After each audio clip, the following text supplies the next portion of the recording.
की कथा में भगवान श्री कृष्ण के प्रागट्य की कथा सुन रहे थे। थोड़ा सा नटखट तो है, तो अपनी लीला दिखाई उन्होंने। वैसे कृष्ण कथा बड़ी सरस है, बड़ी मधुर है।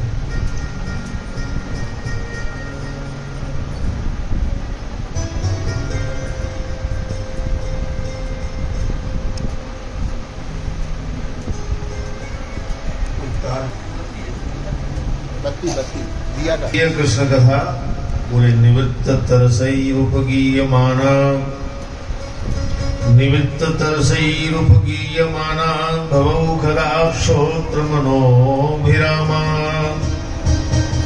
कौत्तम श्लोक गुणानुवादा उपमान् विरज्येत विना पशुना। सुखदेव भगवान को महाराज परीक्षित कहते हैं जिनकी तृष्णा हमेशा के लिए निवृत्त हो गई है। ये कोई छोटी मोटी बात नहीं है।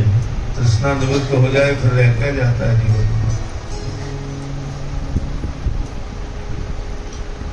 जिनकी तृष्णा पुत्रैष्णा, लोकैष्णा, वित्तैष्णा, इसी में जीवन जा रहा है। कोई वित्त के लिए परेशान है, कोई पुत्र के लिए परेशान है, और कोई ऐश्वर्य के लिए परेशान है। लेकिन जिन महात्माओं की तृष्णा हमेशा के लिए निवृत्त हो गई है, जिन्हें किसी वस्तु की अपेक्षा नहीं है, क्योंकि जहां अपेक्षा है वहीं उपेक्षा है। हम बाजार में जाते हैं, इतना बड़ा बाजार है, उसी वस्तु को ढूंढते हैं जिसकी हमको जरूरत है। बाकी तो इतनी बड़ी दुकान रही है दुनिया भर की। अपेक्षा और उपेक्षा ही तो जोड़ी है। यदि अपेक्षा है तो उपेक्षा निश्चित होगी। एक की अपेक्षा होगी, दूसरे की उपेक्षा होगी। जो निरपेक्ष हो गए हैं ऐसे महात्मा इस कथा को बड़े प्रेम से गायन करते हैं। और संसार का जो रोग है ना, भवरोग, इसकी तो दवा है। रोग तो बहुत हैं संसार में। काम है, क्रोध है, मोह है, लोभ है, मोह है, ममता है, मान है, मद है, मत्सर है। मत्सर बहुत बुरी चीज है। मच्छर में और मत्सर में कोई ज्यादा अंतर नहीं। मत्सर कहते हैं परोत्कर्षा सहनमिति मत्सर, जो दूसरे की बड़ाई नहीं सुन सके, जो दूसरे की बढ़ोतरी नहीं देख सके। काऊ की बड़ाई है नहीं हो, इन्हें अंदर से कुछ होने लगता है। जो काऊ की सुने बड़ाई और श्वास ले जन जुड़ी आई। एक बड़ा गरीब ब्राह्मण था बेचारा, बहुत गरीब था। भगवान किसी को निर्धन नहीं बनावे, बड़ा दुखी था। ये हालत थी इसकी कि सोने से हाथ लगावे तो मिट्टी बन जाए। एक दिन ब्राह्मणी बोली, रोते रोते बोले जीवन हो गया, ऐसे कब तक समय कटेगा? कहीं जाओ, कुछ करो, ये ग्रस्त कैसे चलेगा? ब्राह्मण बोले क्या बताऊं, जहां हाथ डालता हूं वहीं से वापिस आना पड़ता है। आज दुखी होकर के ब्राह्मण गया एक ज्योतिषी के पास और अपनी सब व्यथा कही मन की। तो ज्योतिषी को दया आ गई।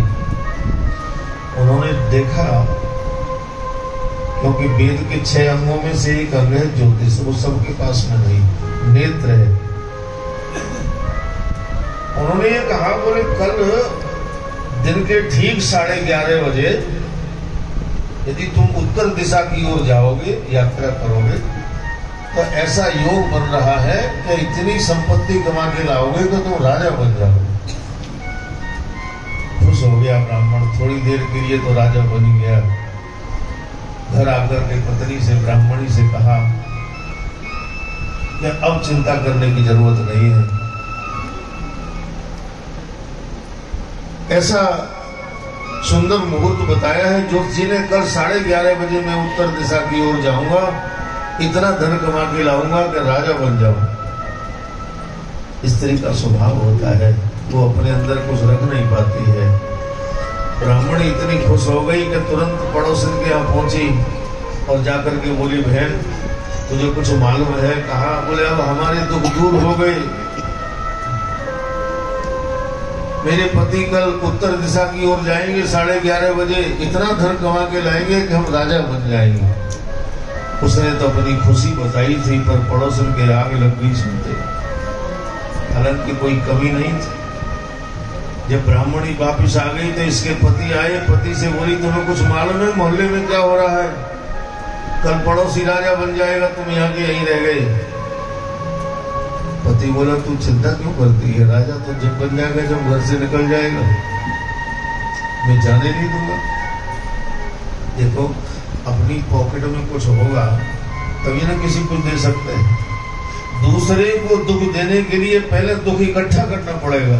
रात भर इसको नींद नहीं आई, पड़ोसी को सोचता रहा क्या करूं कि इसका मुहूर्त खंडित हो जाए। इस समय में निकले ही नहीं। सुबह 4 बजे इसने सोचा, बोले मैंने सुना है कि घर से यदि निकल के जाओ किसी अच्छे काम के लिए और ऐसा व्यक्ति सामने पड़ जाए जिसकी नाक कटी हो तो मुहूर्त खंडित हो जाता है। अब बेचारा गया 10-20 गांव में ढूंढे आया, पर कोई मिला ही नहीं। बड़ा परेशान, अंदर बाहर 10 बजे 11 बजे, और जैसे ही 11:30 बजने को आए, ब्राह्मण घर से निकला और तो कुछ बना नहीं।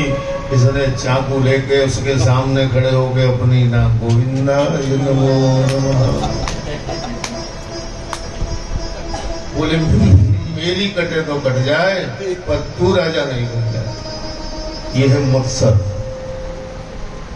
बहुत बड़ा रोग है। और एक मत्सर ही नहीं है, ये तो एक आता है ना तो पूरी सेना आ जाती है। भाई पर्दा खुल गया, कोई बाहर से दौड़े आते हैं। लोग कहते तेरी वजह से मुझे क्रोध। अरे उसकी वजह से नहीं आया, उसने तो केवल पर्दा हटा दिया है, क्रोध तो तुम्हारे अंदर है। ये तो हम दूसरे पे वैसे ही थोपते हैं। इसलिए तो भजन, पूजा, पाठ, साधन, जप, तप, यम, नियम, ध्यान, धारणा, समाधि, ये सब इसी के लिए है। अपने अंतःकरण को हम समझें, क्या क्या चल रहा है। 1 घंटा भजन किया और शांति 10 मिनट की भी नहीं मिली तो उस भजन का क्या लाभ मिला? लक्ष्मण ने पूछा भगवान से, बोले प्रभु एक बात बताओ,